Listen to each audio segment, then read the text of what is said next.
Hello, everyone. My name is Greg Morrow, Program Director at the Conference Board, and I'm pleased to welcome you to our webinar today, Food is Medicine, A Path to Remission for Type 2 Diabetes, and I'd like to thank Huntsville Hospital Health System and Day 2 for their participation in our session today. Please note if the CEU credits are available if you attend the entire webinar. If you're interested in credits, please type your name, email address, and credit type needed in the designation box right below the screen.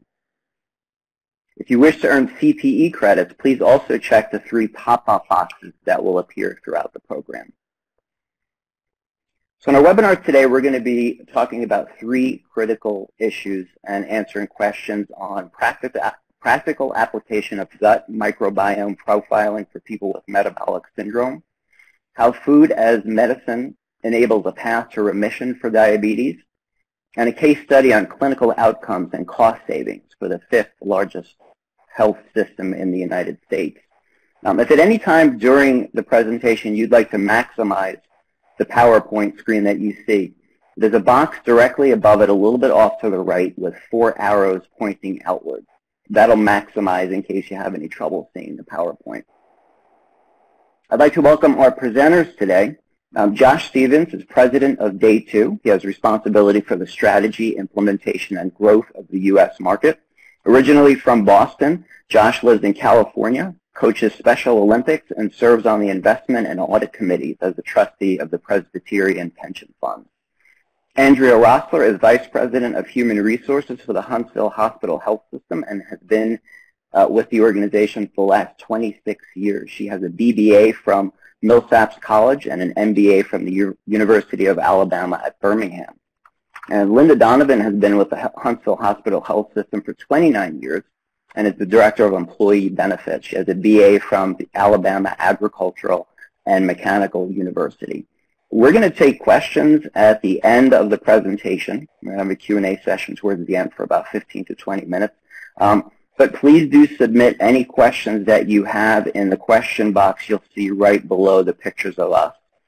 Type them in, we'll keep track of them, and then we'll take questions towards the end. So with that, I'd like to turn it over to Josh. Everyone, please enjoy the webcast. Good morning, everyone, and Greg, thank you for hosting us this morning. I'd like to give you some background on what we're going to cover and encourage active participation, as Greg mentioned. If we go to the next slide. So background on Day 2. We are a science-based food as medicine solution for diabetes and metabolic syndromes, enabling a path to remission. And to give some context, the material here is about 10 years in the making. 10 years of bench science that has been published in the top journals with America's leading clinics. 5 years in commercial operations, and now almost 70,000 patients on the protocol. And this is, while it's early innings in using food as a clinical therapy, we have meaningful data and empirical evidence to share with employers and with payers and with patients to help them enable the best life possible, to improve mortality, to lower risk, and to lower claims. Our approach to metabolic syndrome is novel, and we hope that the stories you'll hear today from the Huntsville Hospital System will help illustrate that. Rather than discuss a lot about what we do, we'd like to share member stories of actual patients who are employees of the Huntsville Hospital System, and we're going to cut to a short video. I'm going to ask the presenters to mute their microphones while we play that video now.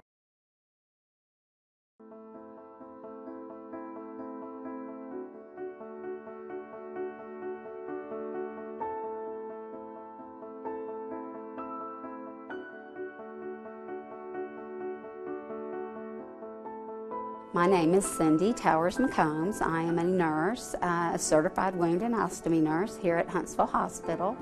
My name is Elisa Cosby. I work for Huntsville Hospital and I'm a certified pharmacy technician. When I first found out I had type 2 diabetes, I was devastated. I have family that have type 2 diabetes with terrible complications that affected their quality of life most of their life. And I did not want to be like that.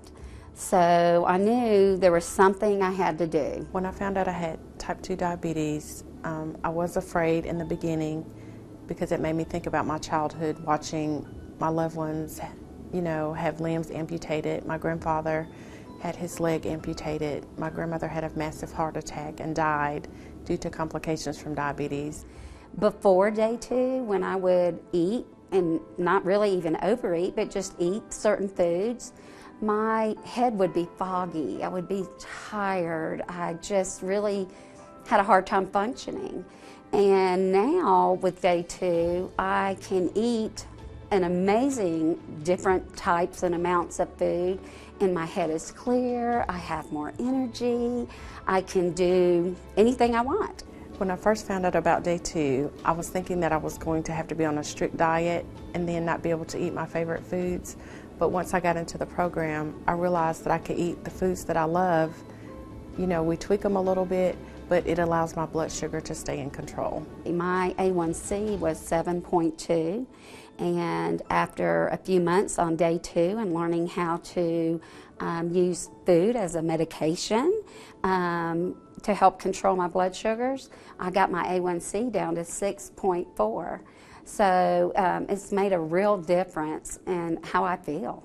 When I first started this program, my A1C was at an 8.6. When I finished the program, it was down to a 6.9. My quality of sleep is better, I have more energy, and it has just been a great program for me.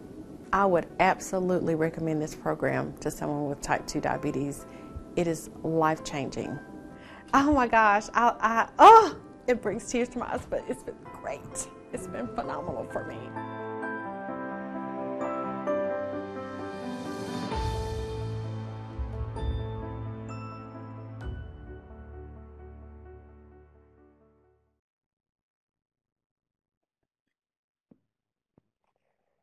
And thank you. So now we're going to advance back to the slideware.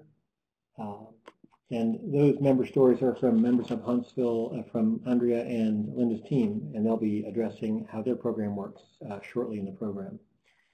So some context, we know that the diabetes and metabolic syndrome challenges facing employers are top cost drivers.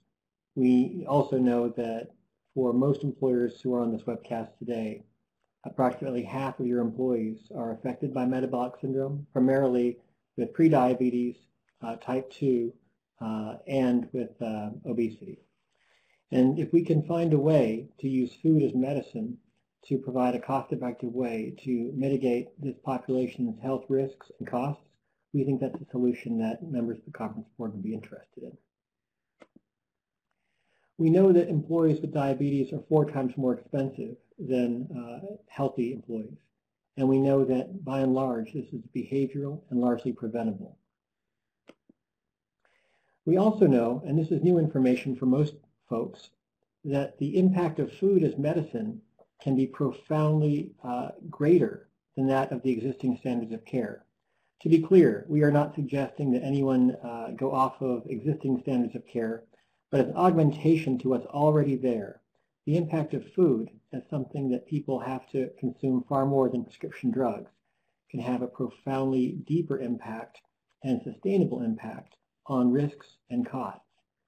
The chart that you're seeing here illustrates a figure from a recent randomized clinical trial that looks at the impact of food, which is the blue line, as affecting A1C for those prediabetes, and the impact of other standards of care, the red line being the diabetes prevention program, the yellow line being metformin, and the green line being the ADA guidelines of a dietary intervention with a dietitian following general guidelines under the ADA. As you can see in the green, the yellow, and the red, there is some impact by month 3 for all standards of care. In the case of the ADA guidelines, the impact almost reverts to the mean by month 6. Yet metformin and diabetes prevention have some continued impact. In the case of food, which is the blue line, not only is the impact far greater than all of the above, almost all of them combined now, but it continues to get even more meaningful and sustained at month 6 and now we know since this was published at month 9 and month 12.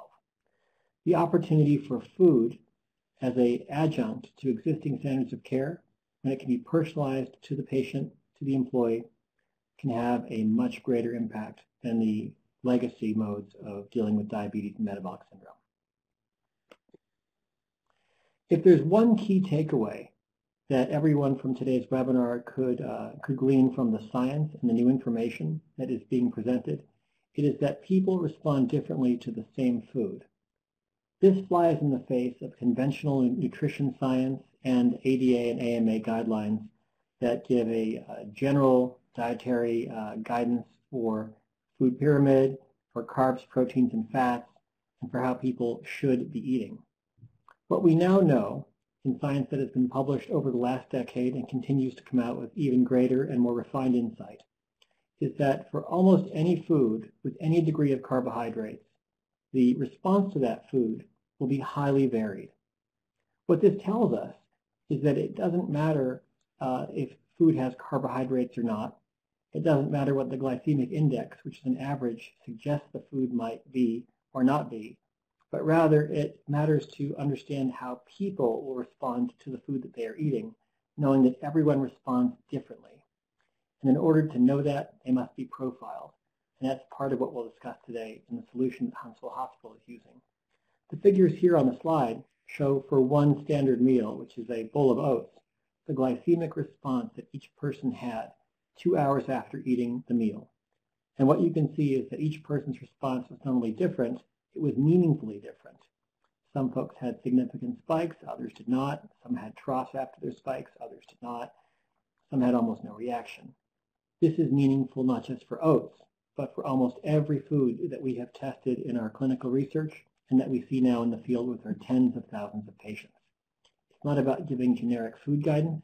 It's about looking at the person as well as the food. The way this is done today in clinical practice is we take a microbiome sample, which in common parlance would be like a Cologuard experience, a stool sample, and we also take a health questionnaire. With these two inputs about the person, we can then run those through a model that we've created using the clinical trials that have been published and will be cited here, as well as tens of thousands of other patients, so that we can accurately predict for the next patient how they will respond to food. This tends to be meaningfully more accurate than carbohydrate counting or calorie counting or going off generic guidelines. The science here is grounded in the largest food as medicine trials that have ever been conducted, period. The initial trial was in the journal Cell, which was published almost 5 years ago, that revealed over 1,000 subjects a model that showed that we could accurately predict how each subject would respond if we had their inputs about themselves as well as the inputs of the food. This was validated by the Mayo Clinic and published in JAMA last year, and also further validated by the American Journal of Clinical Nutrition. We now know that the evidence is clear. Not only is the response to food personalized for individual foods, it's also true for groups of foods or meals. We just can't go on generic guidelines that say add fat or protein or cut carbs, because not only does this not appeal to everyone, it doesn't necessarily work for everyone.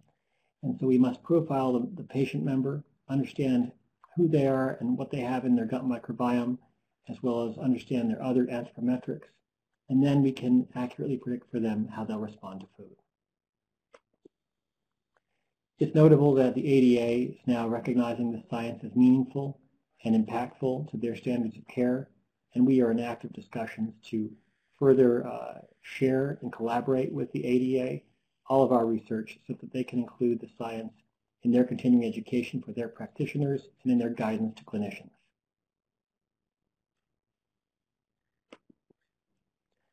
The way this works for a regular patient or a regular employee is they get enrolled through their benefits program.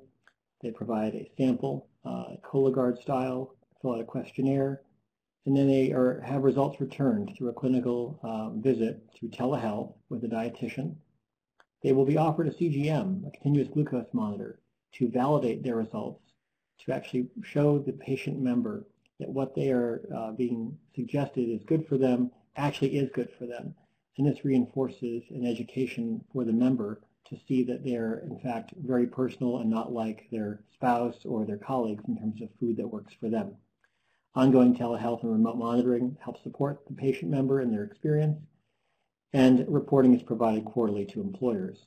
This cycle is repeated annually because just like a standard blood draw for cholesterol or for fasting glucose or for other vital labs, we now realize that in assessing the microbiome on an annual basis to be able to give insight for dietary recommendations is something that we can now count on to both manage their risk on glycemia and to reduce cost. With that, I'm going to turn it over to our case study and our special guests, Andrea Rosler and Linda Donovan. Andrea and Linda, thanks very much.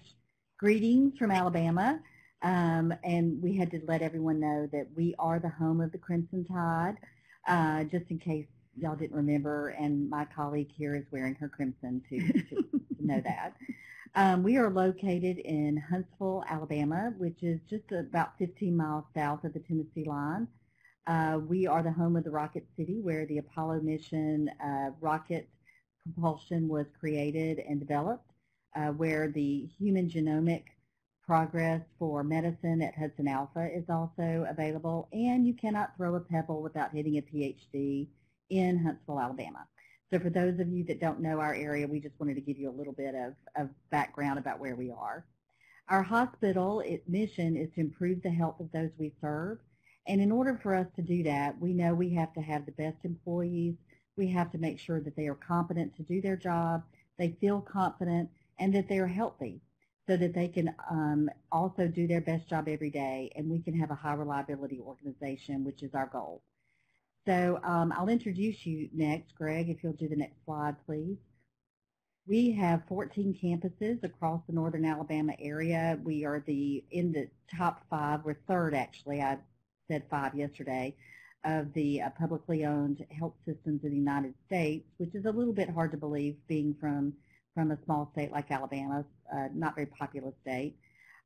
So one of the things that we want you to know is we do have 15,000 employees and about 30,000 covered lives on our health plan, which annually costs us about $102 million a year when you even take out the administrative fees for the health insurance. We're self-insured. So not only is keeping the best talent important to us, but also maintaining a cost level that keeps health insurance prices lower, that also provides really good care for our employees so that they can do their best work every day is one of our goals. Next slide, please. So this is the counties that we serve. As you may know, Alabama and a lot of the southeastern states have high risk factors for chronic conditions, diabetes, metabolic syndrome, obesity, high blood pressure. So we know that going in with our population of employees that there are a lot of high risk factors for us. And so we do have a population that has a high amount of employees with metabolic syndrome and for diabetes and obesity, high blood pressure, things like that. So we certainly want to make sure that we are doing what we can to keep them as healthy as possible so that they can be as safe as possible, and also that they can not be fatigued or have other things on their mind other than doing their best work every day. Next slide, please. So I'll tell you a little bit about our story, which is certainly we have over the last 20 years been able to really process what we think keeping our employees healthy has meant. We began in 1995 with an employee assistance program. We do know that mental illness, substance abuse, dependent issues, domestic issues. So we started an employee assistance program in 1995 with licensed counselors. A couple of years later, we started an employee health clinic. And in that health clinic, we provide free medical care for our employees with physicians, nurse practitioners, so that they can actually come to work and see a physician or a nurse practitioner to help them with managing some chronic illnesses or from acute care illnesses that can keep them employed. We also offer a very robust vaccination program for shingles, for human papillomavirus, things like that, so that they can actually remain healthy while they're at work. The following years, we did start with some wellness centers. We have 3 wellness centers in our system, and they provide exercise physiologists also for the community in order so that we can provide exercise training and a safe place for employees and their dependents in order to exercise and to know how to safely exercise. And as I'll tell you a little later, we use those wellness centers as a place where our employees in the traditional method of treating people with diabetes, exercise management, that they can actually go there and be able to have safe and effective exercise programs. The following years, we started our corporate wellness program where we took a lot of the information that we've learned about bending the curve of our health insurance over the years. We took it out to some of the employers here in the city and in the area. And so we've been able to take vaccination programs, wellness programs, high blood pressure, and even the diabetes management programs out to the corporate area, which also helps them reduce and bend their curve of their health insurance, but also provides a connection between our health system and employers of choice here in the area.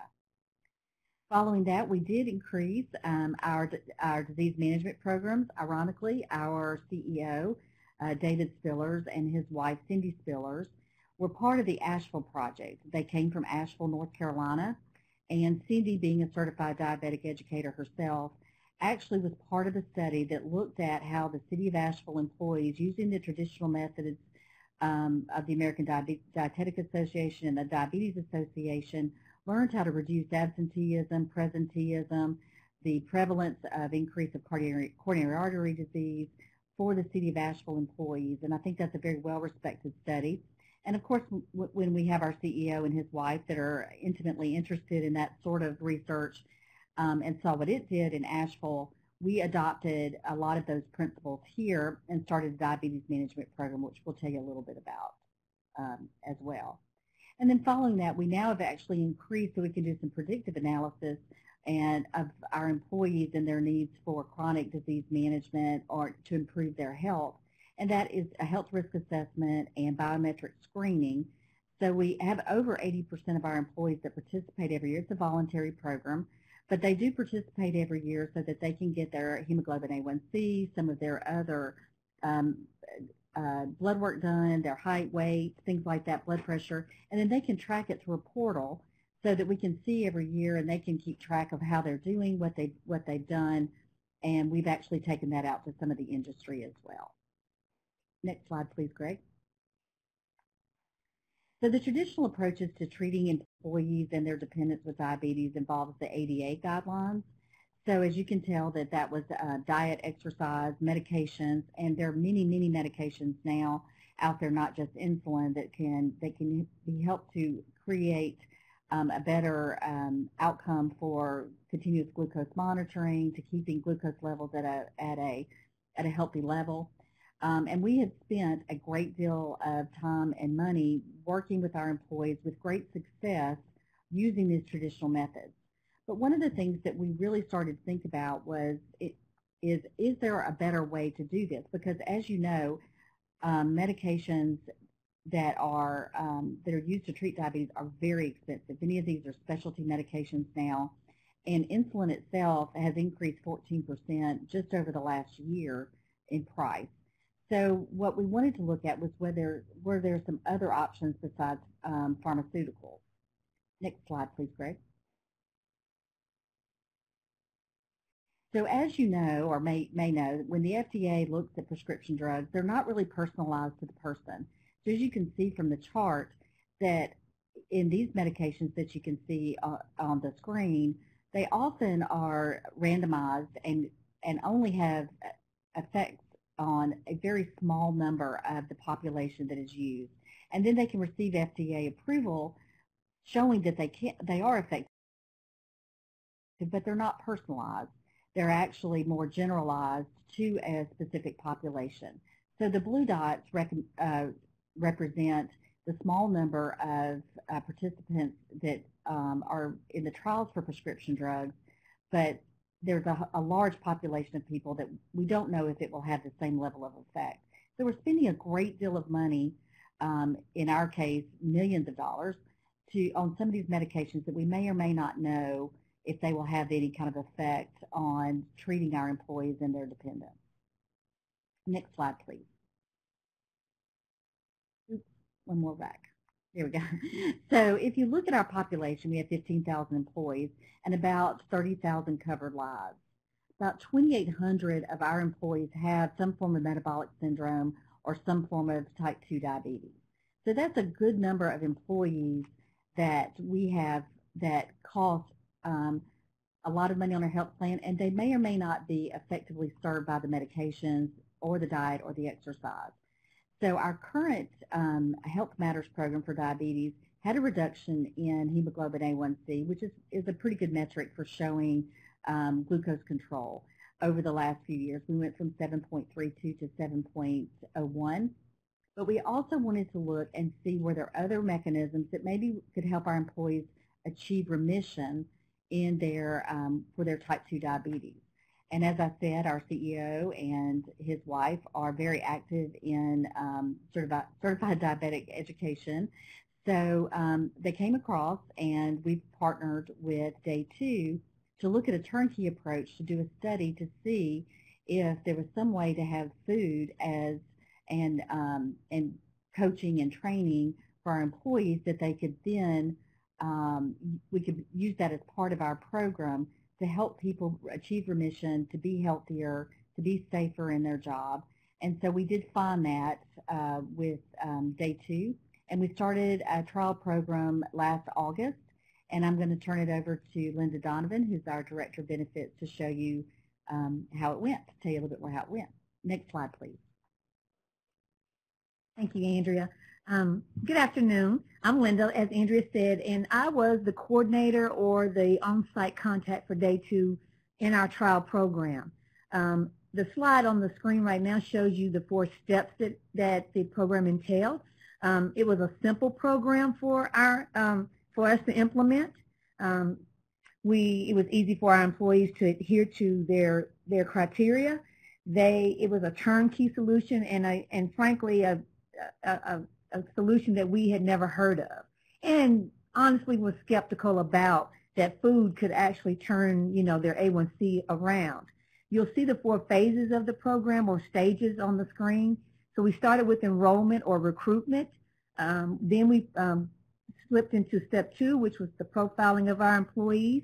That's where they kind of told them the criteria, introduced them to the program, and then we moved on to onboarding, where Day 2 actually got them involved into the program. They started to participate in their recommendations and adhere to the recommendations. And then we got into step 4, where the program continued, and eventually they completed. The thing about it, though, even though the program ended in January, it really did not end. Day 2, the awesome people that they are, they actually stayed in touch with our employees and still today are helping them and counseling them, and not only with their nutrition, but also some social counseling, aspects in people's lives that cause them to have trouble with their diabetes. Our employees overall love this program, as you saw from the video, from our 2 employees on the video. And Day 2 provided them with certified diabetic educators who really were invested in the program and invested in our employees. So what we ended up with were extremely happy participants in the program, and therefore we were, as an employer, happy that we had offered the program to our employees. And I have to be honest with you, when Day 2 came and presented it to us, they made some promises that they would deliver some results. And I'm happy to say they did deliver on those promises. The program did give us good results, and you'll see that as I progress. Next slide, please. Here you'll see our outcomes or our results from our trial program. 0.98%, there was a 0.98% reduction in A1C. There was a 7.8 average of pounds lost, weight loss. That's always good. We're always looking for weight loss. And then there was 75% of them who had their time in range. And that really means that their blood glucose or their blood sugar stayed in range 75% of the time. There was an increase in that. Next slide. On this slide, these were kind of the unexpected results or unexpected outcomes. we had 56% of them say that they had an increase in energy. 36% of them had an increase in sleep quality. And then 56% had a reduction in hunger, or those cravings that nag at us every day. You know, and these were results that just came out of the program that we didn't even expect. Next slide. Next slide. Thank you. And so this slide basically tells you that we had, of the participants that started the program, 94% of them completed the program, which I think is an awesome and phenomenal number, that to have that many people start a program, adhere to all the criteria of that program, all the recommendations, and then 94% at the end of it are still involved in it. It's phenomenal numbers. It makes us extremely happy as an employer to have that many people be happy and actually come out at the end of this program feeling better, sleeping better, having lost weight, and just overall feeling good. Next slide. Now, this is a question and answer. It's time for that. So, Greg, I'll turn it back over to you.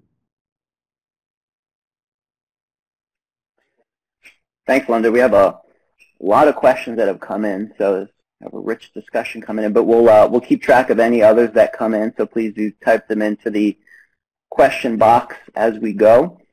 First question is for Andrea and Josh. Was there any internal conflict over using an outsourced solution versus referring employees back to Huntsville's own diabetic program? Josh, I'll take that question. No, there was not at all. Now, we did make sure that we included our chief medical officer and director of our diabetes management center and endocrinologist in the trial process so that they also could vet the results, see how the study was done, feel comfortable with it. I know that Josh and I have talked since then that going forward, we certainly want to include the primary care physicians, the prescribing physicians for our employees in this as well. But our endocrinologist, the head of our diabetes control center, actually our certified diabetic educators are very interested in working with Day 2 on how to coach employees on the platform so that they too can help our patients, not just our employees, who might be interested in food as medicine. So actually we had no conflict at all. We were very careful to make sure that we included the clinicians that, that do take care of patients, our endocrinologists, in this process beforehand. Did that answer the question, I hope? Thanks, Andrea. Question here for Josh. Sorry, Josh, did you want to follow up on that? I do.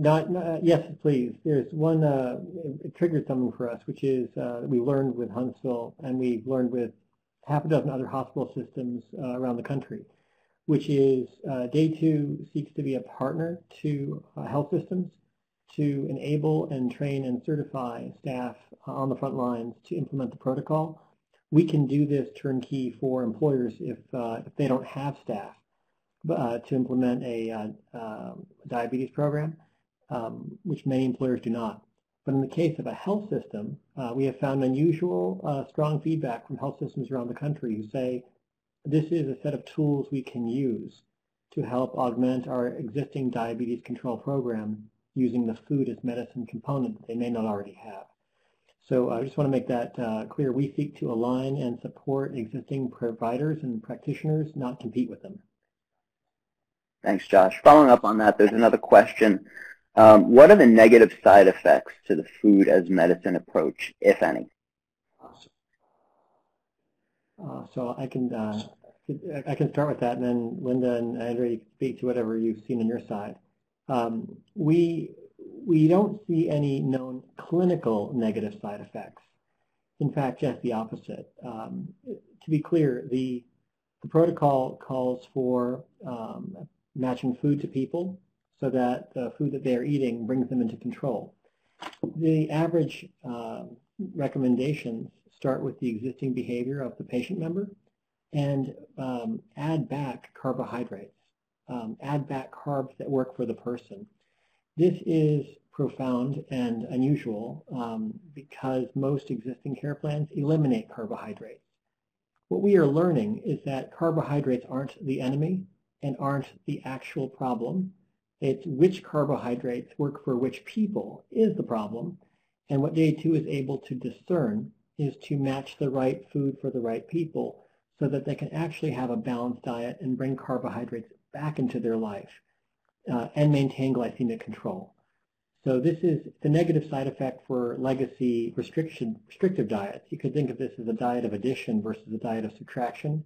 You could think of this as if you're interested in the ketogenic protocol or keto, this is sort of an antidote to that, because what we're saying is we can get to the ketogenic effect of control without the total elimination of carbohydrates. Greg, I'll add on to that. Cindy and Alicia, as well as some of the two ladies you saw at the beginning of the program, one of the things that they talked about is that how amazed they were that they could eat some carbohydrates. It sort of depended on, and they were very different, but depended on what they could combine together. And David Spillers, our CEO, he loves bananas, but it puts him out of glycemic control. So what he was so excited about was he could eat bananas with walnuts. And that was based on his wife is different. So he was able to know what combinations of foods together would keep him into glycemic control, and our employees were just so amazed that they could eat some fruit, they could eat some bread, they were able to introduce some things that are very common in our diets these days, and so they were very, very impressed with that. And we've had a couple of employees, I know one in particular, who has completely gotten off of their medications, and with their doctor's approval and everything else, but that they feel so much more in control of, I don't have to take all these medications and worry about what those side effects might be, but I can also eat normally.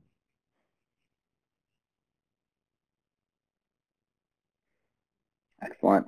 Let's follow along on the ketogenic question. There's a question here. How does this compare to ketogenic or low-carb approaches to food and diet? Sure. So there's, I think, two answers to that, and we're happy to do follow-ups with any attendees later on who'd like to go deeper on the clinical science. The Day 2 protocol, it's personalizing food to people based on the microbiome, does not eliminate carbohydrates for people. That's the first meaningful difference. We're actually having a carb maintenance model. Carbs are included versus carbs are eliminated. But the second is we know now from the existing literature that's growing and building that keto has negative side effects around kidney function, liver function, and cholesterol from a carb elimination and a high-fat, high-protein diet.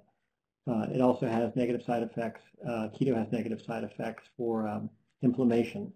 And so as the literature is building in this area, we're actually mindful to say we recognize the ability of keto to control blood sugar. We also are becoming painfully aware of the negative side effects of keto for chronically ill patients around liver, kidney, cholesterol, and inflammation. We don't see any of those with the Day 2 protocol because they're more balanced. The recommendations include carbs and aren't overemphasizing fats and proteins to such an extreme. Thanks, Josh. Another question for you.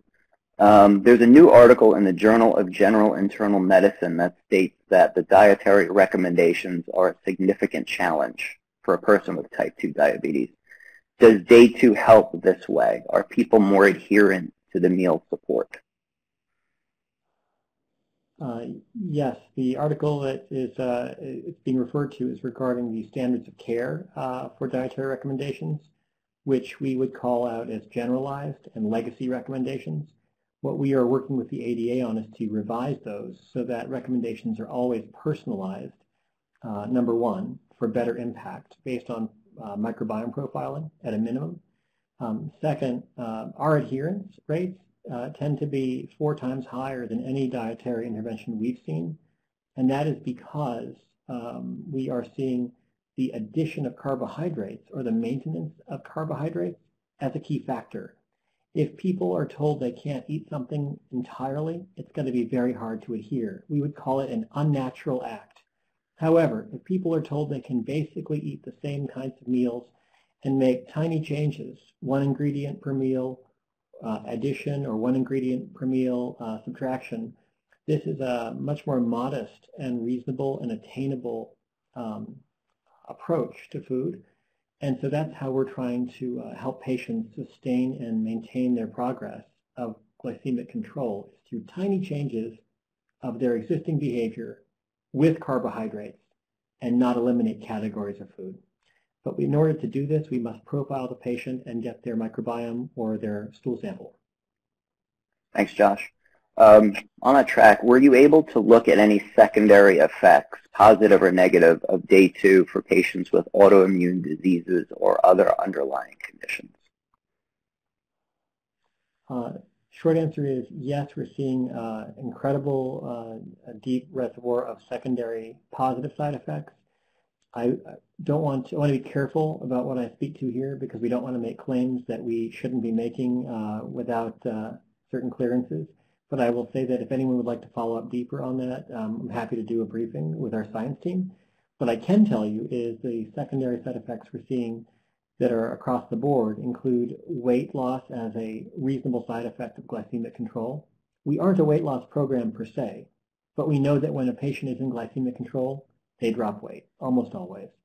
In addition, we see inflammation come down, we see triglycerides come down, we see all of the cholesterol tends to normalize. We haven't found one vital that goes in the wrong direction when a patient is on a glycemically controlled diet through day 2.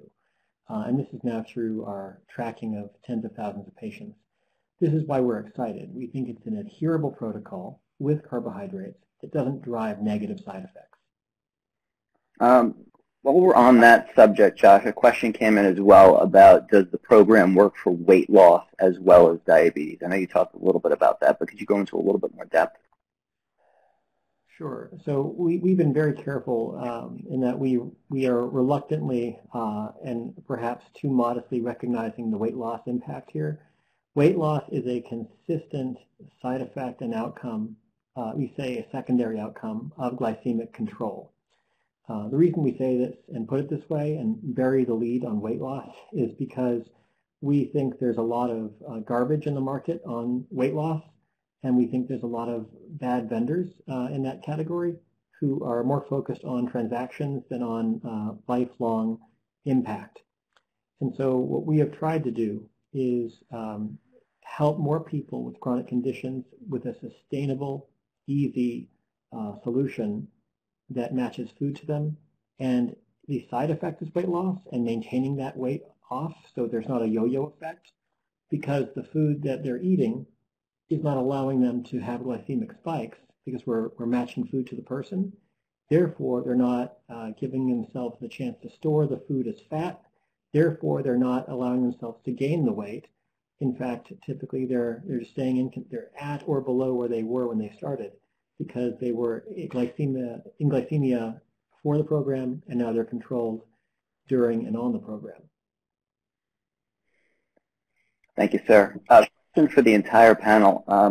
Does Huntsville Hospital see day 2 as a cost management strategy or as a quality of care strategy, or both?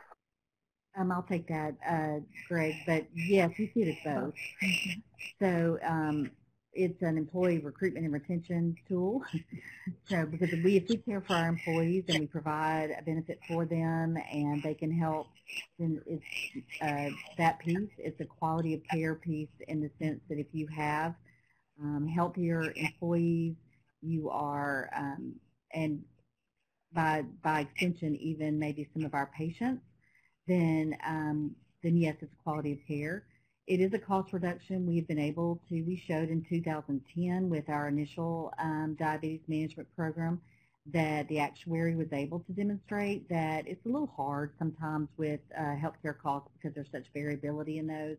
But actuarially, we were able to show that we had some reduction in the increase of our costs due to having some control with our employees who have diabetes and their dependents.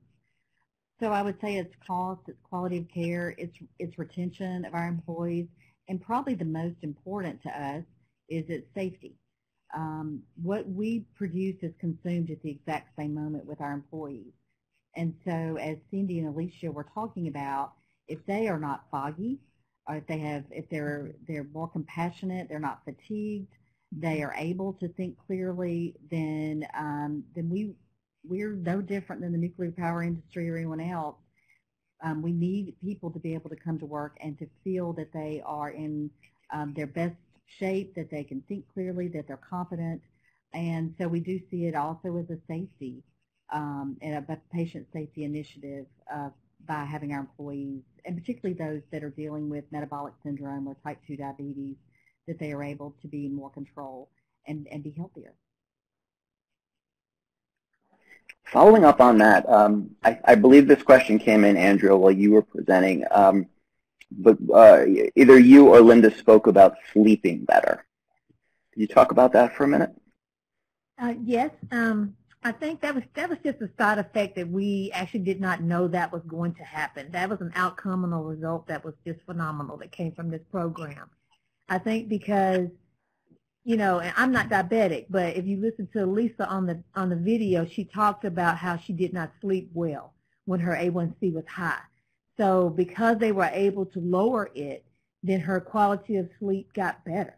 And so that was just one of those things that actually Day 2 didn't even promise that at the beginning of this when they pitched it to us. It just came out of the program from having a lower A1C, and actually reducing her weight, things of that nature help you to sleep better and, you know, just feel better, not feeling, and that also alludes to the whole fatigue thing. You know, if you don't sleep at night, then you come to work the next day, you're fatigued. And, you know, which leads to some errors that you'll make potentially. So I think that's probably what I've heard most of the employees that have come to the office talk about, was that being in better glycemic control without the fluctuations in blood sugar, they're able to go to sleep and stay asleep better. I don't pretend to know the science behind that, but other than you do hear don't drink alcohol before you go to bed because of the sugar, you know, those types of things. But that being able to sleep better and then being more competent and confident when you come to work or other activities of daily living has been, and you know, just a really good consequence of these employees in these programs. And you know, Greg, perhaps Josh can speak to the science behind why they sleep better when they lower their A1C. Well, I thank you, Linda, for the hand up. I will say that we learned a lot as a company, as a science company first, that we overemphasize, I think, sometimes A1C and time in range as our key measures of clinical impact. What employers are teaching us, and we're very receptive to this learning, is that it's the employee-reported outcomes that are subjective but can be collected at scale and over time that give great insight into the actual patient experience, how they really feel, not just what their blood work is telling them, what their CGM is telling them. And what we've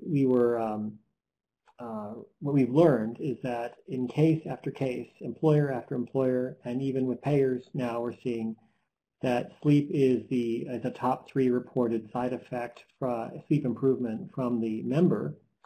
And a large part of this, we don't know everything, of course, that we're still figuring out what we don't know, but what we are seeing is that it's tightly correlated to weight loss. When people are controlled, are less hungry, are less irritable, less hangry because they're satiated, they eat less, they drop weight because they're not so hungry anymore because the food they're eating is satisfying them and keeping them in control. And as they lose weight, they sleep better because one of the root causes of poor sleep is excessive weight, pressure on the spine, and being unable to get comfortable. And so this is if someone can drop 10 pounds and keep it off, that's significant pressure off of the back, it's significant pressure off of the sleep pattern, and that's helping. There's still work to be done here, but that's what we're seeing so far. Thanks, Josh. There was a question that came in dealing with A1C. The starting A1C numbers that have been shown are, in the person who asked the question's opinion, quite low. What about people with numbers in excess of 10, for example? Does the program, if followed, help people with A1C over 10 get back into range? The short answer is yes. Short answer, good. Question for Linda. What about employees that have not been diagnosed but are predisposed to a family history of diabetes in immediate family members? Well, that would be for Josh and study right now. So yes, as we've progressed with how we're going to move forward with this program to more of our employees and allowing it to more of my, providing it to more, we have talked about it. Josh and I have talked about the people with pre-diabetic conditions or predisposition to family history. So our study initially was not for people that were in a pre-diabetic. We had some very strict parameters because we wanted to be able to show these results. But we would offer this to employees that are in some form of pre-diabetic condition.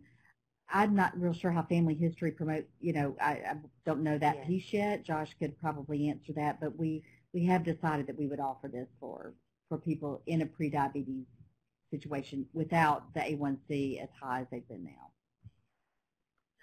Yeah, I'm going to just refer back to one slide in the presentation. This slide here, this figure, if you can see your screen, is actually a figure from a pre-diabetes randomized controlled trial that is now being published that shows the impact of day 2 for people with pre-diabetes.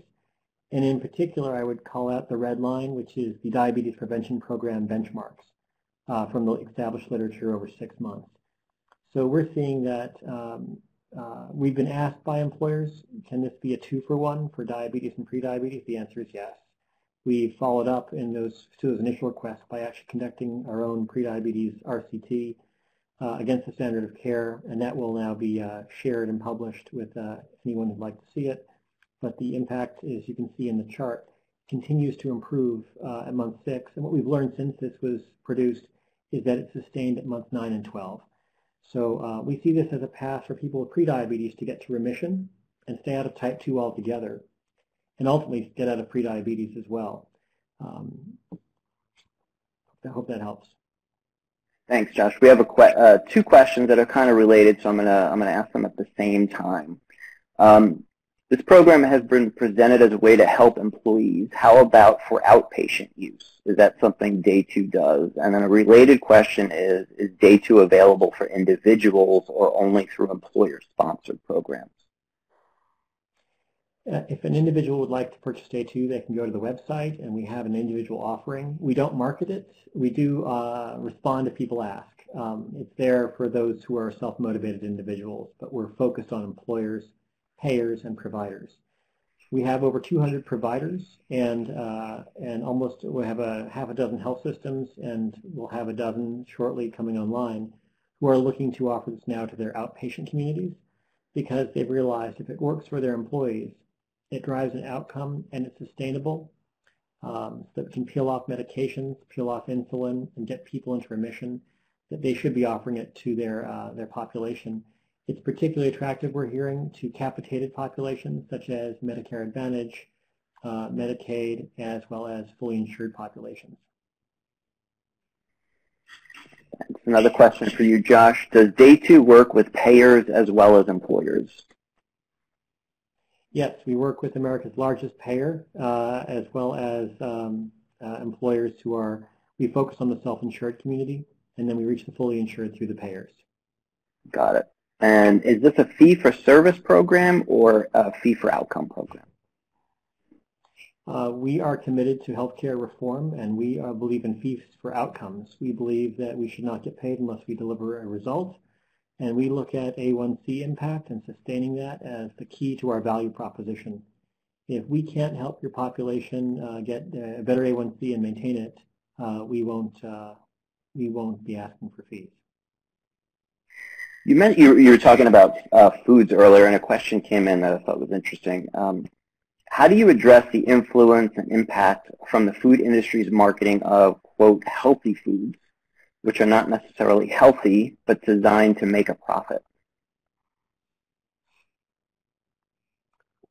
Well, there's some things I probably shouldn't say in a webinar like this with polite company, about the food industry.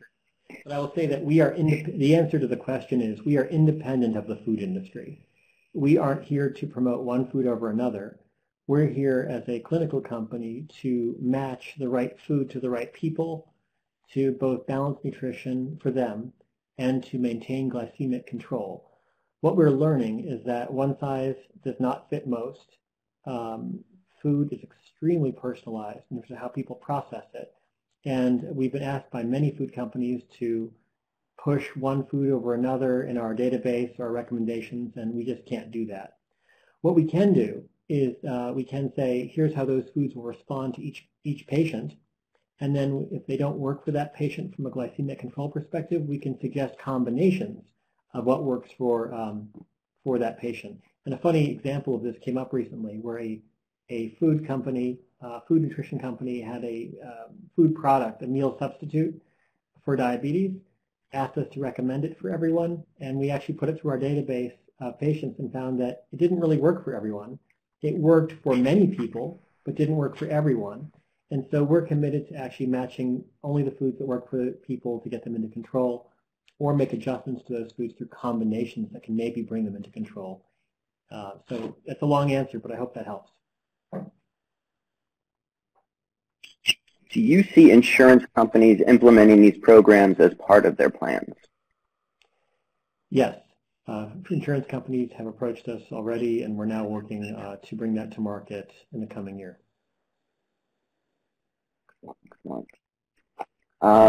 Here's a question that follows on with the individual using day 2. If an individual would consider utilizing the program, would it qualify for flexible spending account use or an HSA? Today, that is something that we are exploring, and we believe that that should be something that's available in the 2021 benefits year, and we're happy to go into details as a follow-up with anyone. I would just recommend emailing the email on screen, and our team will follow up immediately on that. Excellent. And I think we have time for 2 more questions. Can individuals do this on their own, and what is the cost? Oh, we covered that already. Is the food prepackaged or food we buy would regularly purchase in a grocery store? I think that relates to back to the question we were talking about when we were discussing the types of food. Yeah, I would offer that the database that we use has over 1 million food items in it, and we've learned the hard way that we also include chain restaurants and regional chains as well, because we're not here to tell people where to eat or what to eat necessarily. We're here to help them understand through their clinicians what foods work for them. So if a patient's going to go to McDonald's, which we know has the #1 eaten meal every day is the #1 meal in America, we can help them adjust that meal to bring that into control for them. If that's the choice they're going to make, we can make it better for them. If they're going to go to Applebee's, we have that menu and can fix that as best we can for each patient. So we're trying to meet patients where they are. This is not about just whole foods. This is not about prescribing foods, literally. It's about saying on what you're going to eat, how can we manage that meal with you to bring it into control. Okay, we have one last question and 1 minute, so let's get to it. If it prevents glycemic spikes, would this diet / program help those with type 1 diabetes also in limiting normal spikes with food?